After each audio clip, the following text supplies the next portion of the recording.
Wee Wee, La Baguette, Je m'appelle Linz, and I'm playing MX Bikes.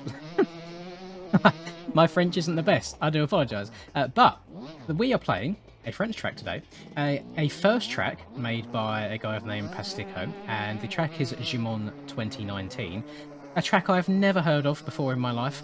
I don't know if it's a very common track or a well-known track in France, but we're going to play it nonetheless. Now, it is described as a rhythm track. It's a replica track, of course, and actually, you know me. I look at some pictures on MXV mods, and I usually use that to, oh my lord, dictate what bike I want to ride. So we're back on the YZ125 today, and we're going to have a little bit of fun. We're going to do some riding around and just see what this track consists of. Really, I'm not too sure what I'm getting myself into, but we'll find that out along the way. And annoyingly, so I did want to try and record a multiplayer video, but this. The time of day for me right now is 1:15 PM. So there's just nobody on. I think the most populated server I saw was 6 people, and that was on the new Baja Brawl track released by Hurum, which I already done a video on in yesterday's video. So yeah, a bit of a tough situation for me today. So we're just going to do another bit of solo riding. We're going to have a bit of fun and see how this track goes. And I quite like. Oh my god, did you see the front end tuck there under braking? What was that?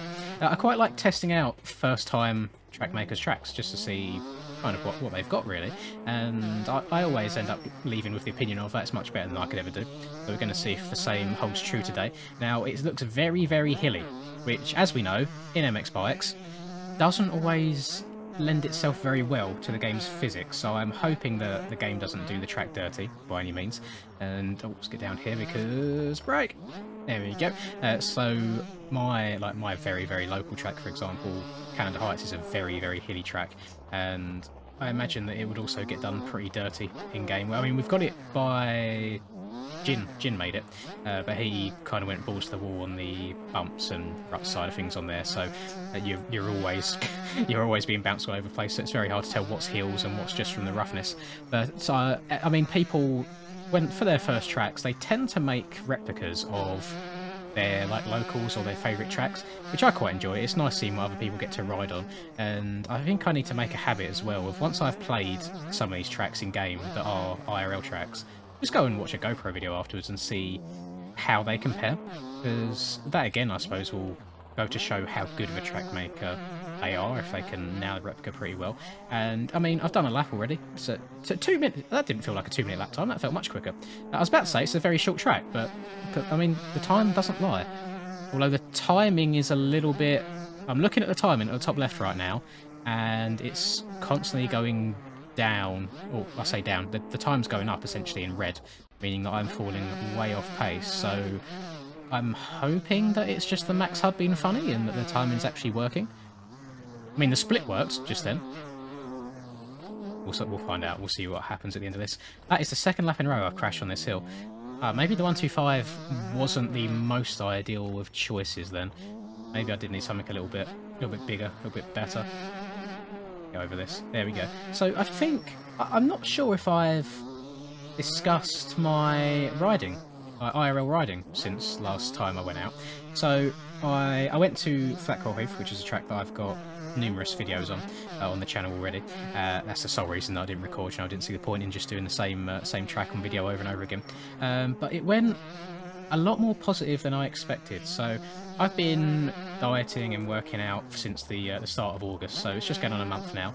I am down 14 pounds in that month where I started. Obviously a lot of it would be water weight, but it's still, I think, very, very good progress. It just seems good overall, and I've been doing it just by watching what I eat and doing a lot of cycling on Zwift. So my cardio obviously would be improving from the cycling, but obviously I'm not really doing anything to help my arms. So I was curious on how the arm pump would be, how just general fitness would be next time I went riding.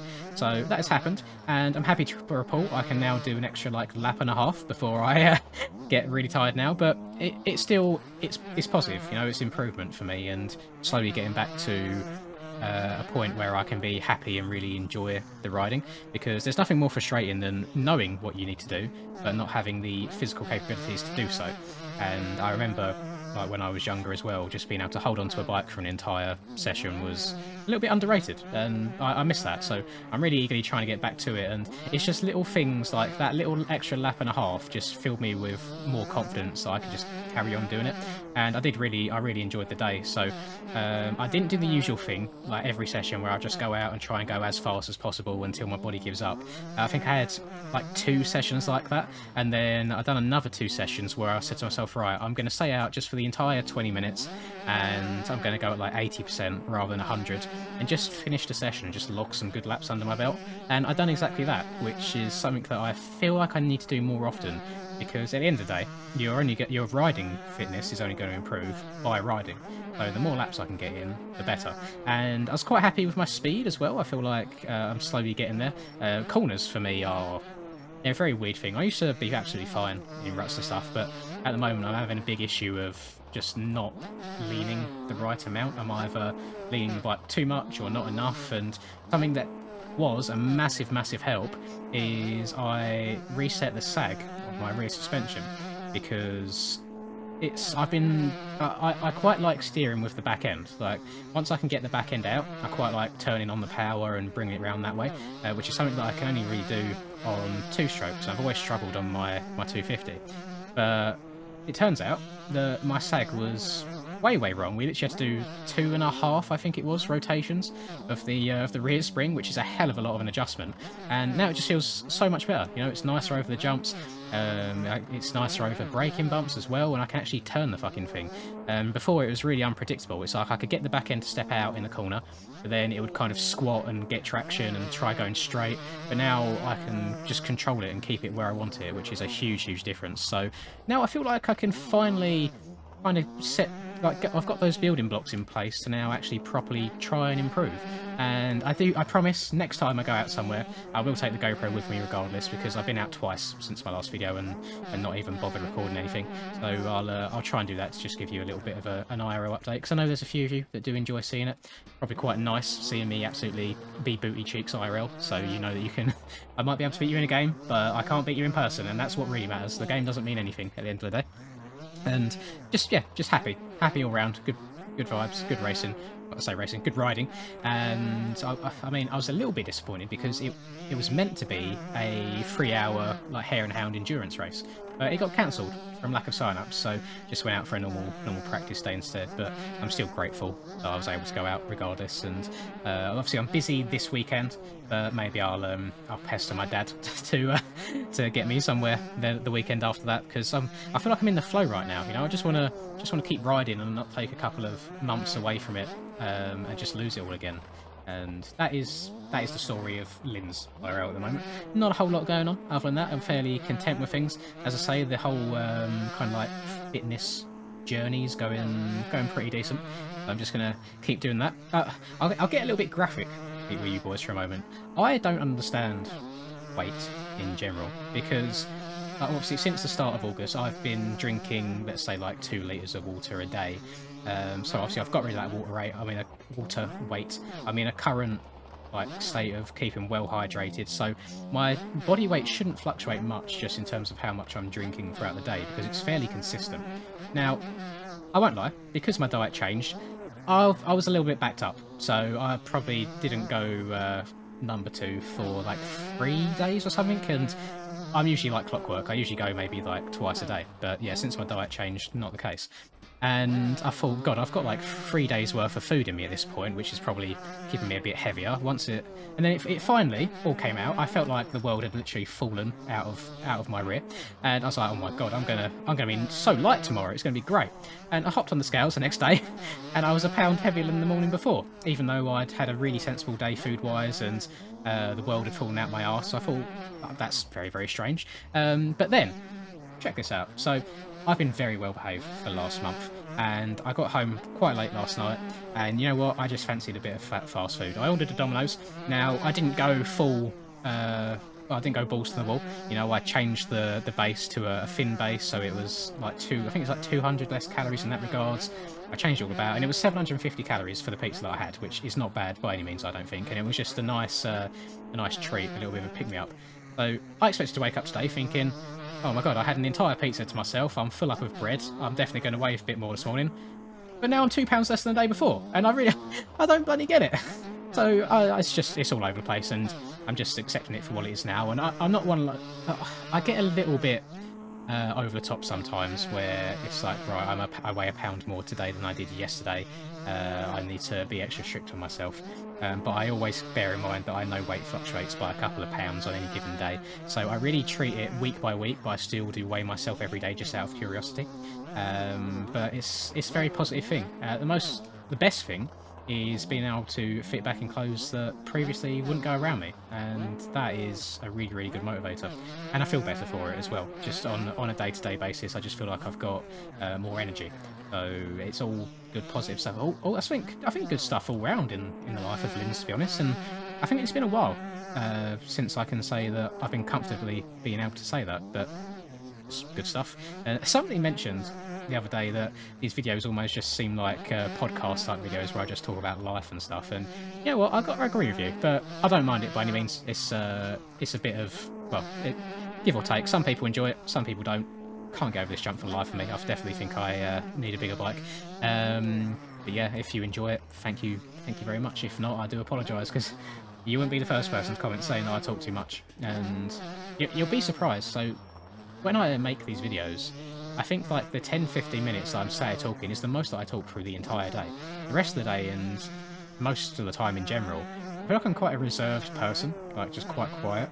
I feel like these videos are a little bit of a event for me. You know, I just get to talk for 10-15 minutes at a time, and for some reason people listen to it. So thank you all to you guys. Now, I've noticed that the channel has not been in a decline just in terms of views and stuff, but I think in terms of the amount I've been putting out, it's been going down, and obviously the subs and the views and stuff have been a result of that. And I'm well aware of it. It's not a case of like not enjoying it or anything at the moment.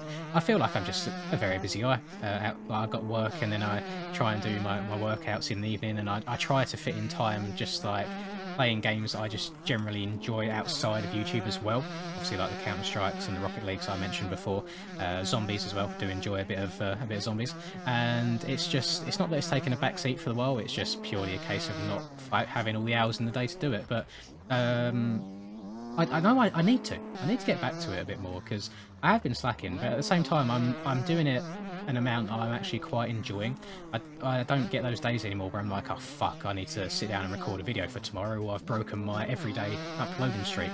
And I feel like when I was first trying to build the channel, you know, get that base following, I feel like that the work rate mentality is the right one to have, because you will get out what you put into it. And then once you've kind of built that up, and you know, you've got your, I don't want to say dedicated fans, I hate thinking of people as fans. I think they're just people that enjoy watching the videos and enjoy watching MX bikes. Oh, I got over it cleanly. Nice.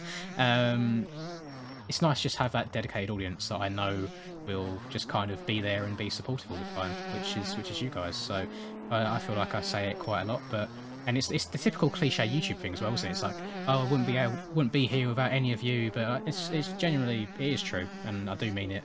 I always take a second now and then to reflect, and because I'm quite a numbers guy, I'll look at, I'm not sure what I'm on at the moment, like 36k or something like that subs-wise. I'm like, yeah, that's good, but it could be better. But then I look back at when I first started uploading, and I remember I had the live view account on my screen, just watching it go up by 1 like every 20 minutes or so, and I was getting so excited by it when I only had a couple hundred. So it's nice to take a step back now and then and kind of remember where you came from, and just very, very appreciative. I feel like I'm in quite a nice giving mood at the moment, so thank you all of you guys. And I mean, in terms of this track, I think I've been riding it fairly easily. There's a few jumps that are scaled a bit odd. The hills seem to do MX bikes very dirty, which I don't think is any fault of Pastico himself. I'd be very interested to see this track IRL, because it's like he said, it's very, very jumpy. It is a very rhythm track, as he said. Obviously not super crossy at all, but in terms of a national/local outdoorsy track, yeah, very, very jumpy, more so than I would expect. I know that France seems to have a lot of very, very hilly tracks. just from what I've ridden in various games over the years, so it doesn't surprise me that it is super hilly. And I think in terms of maybe what he could do better next time, it would be nice to have the ruts be a little bit more defined. Now I've ridden through them a couple of times, you can see them a lot better because the road has changed the colour of it a bit. But when there's no tyre marks on it, unless it's ones like this where they're quite steep and the shading affects it, it can be a little bit difficult to spot. So maybe just a slight variation in decals from the ruts to the rest of the track would be great. And then maybe one or two of the jump faces could be a little bit better. Better how, I'm not sure, but it's just the bike gets kicked some weird ways. It might just be because of the angle. But all round, it's a fairly good track. Very good on the 125, I won't lie. Nice and easy, and it's always nice to hop on the 2 strokes every now and then and have a little bit of a rip. But I think for a first track, he's done a really good job. And it's nice seeing more and more people getting into the track building side of things. And I can't get over that clean either. Yeah, and I look forward to more to come. It'll be really, really good. Thank you everyone for watching the video. Please do drop a like and subscribe to the channel. I hope you have a lovely rest of the day, whatever it is you guys are up to. And until I catch you in the next video, peace. I was about to say adios, but Spanish, not French. Au revoir. I'm working hard, I'm sacrificing my life, I'm sacrificing my mind, I'm sacrificing my sanity, but most importantly, I'm sacrificing my time. Boy, I feel fine, I feel like I am a king. Honestly, I can't complain, even with faith that's the size of a grain of some salt, I will still move a mountain and do what I want.